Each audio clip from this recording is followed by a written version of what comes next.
अनेक रिश्ते नाते, अनेक संसार, अनेक लग्न जुळतात ते फक्त या पोह्यांवरती. आता फक्त या पोह्यांवरती मी म्हणत नाही बरं का, कारण की या पोह्याला असाधारण महत्त्व आहे महाराष्ट्रामध्ये. कारण की जेव्हाही मुलगा मुलीला बघायला जातो त्यावेळी ती चहा आणि पोह्यांचा बेत ठरलेला असतो आमच्या इकडे.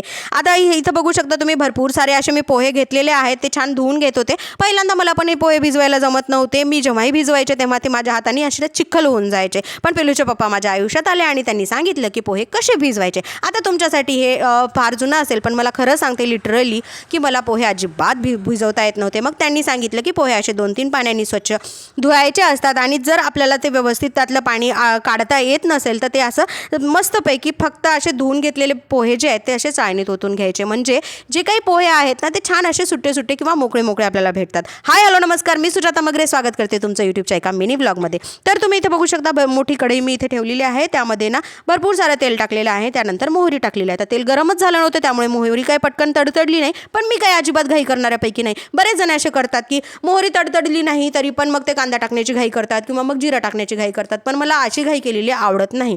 त्याचमुळे जे मोहरी आहे ते मी पूर्णपणे फुटू दिली आणि त्यानंतर जे आहे जिरं टाकलं आणि पहिल्यांदा इथे मी मिरची टाकून घेतली. मिरची आणि सोबतच मग त्याच्या मी ना शेंगदाणे असतात ते शेंगदाणे पण मी टाकून घेतले. आता असं का बरं करायचं त्याचं कारण तुम्हाला सांगते. कारण मिरचीचा जो काही तिखटपणा असतो ना तो त्या तेलामध्ये उतरला पाहिजे आणि शेंगदाणे जे असतात ना त्याला फ्राय व्हायला थोडासा वेळ लागतो. त्याचमुळे शेंगदाणे आणि मिरची थोडं सोबत टाकायचं. आता ही प्रोसिजर लवकर व्हावी यासाठी ना मीठ टाकून घ्यायचं. म्हणजे ही प्रोसिजर जी काही भाजण्याची आहे ना किंवा मिरच्या तळसणाची आहे किंवा मग शेंगदाणे भाजण्याची जी प्रोसिजर आहे ती आहे ना ती लवकर फास्ट होते. त्यानंतर तुम्ही बघू शकता आता हे सगळं झाल्याच्या नंतर मी कांदा टाकला. आता कांद्याचं पण विशिष्ट असं महत्त्व आहे. आता कांदा की नाही जेव्हा आपण भाजीमध्ये टाकत असतो त्यावेळी तो तांबूस रंगाचा होऊ देणं गरजेचा असतो. बिर्याणीमध्ये टाकतो तेव्हा तो थोडासा असा काळसर झाला तरी चालतो. पण पोह्यामध्ये ना एक्झॅक्टली कांदा जो आहे तो लालसर रंगाचा नाही पाहिजे किंवा मग काळपट झालेला नाही पाहिजे. तो असा अद्दरकच्चा झालेला पाहिजे. आता हे सगळं टाकून घेतल्याच्या नंतर त्यामध्ये मी हळद टाकली आणि इथे बघू शकता तुम्ही जे काही पोहे भिजवले होते ते टाकले. आता पोहे भिजवल्याच्या नंतर मी सगळीकडून असं परतून घेणार आहे.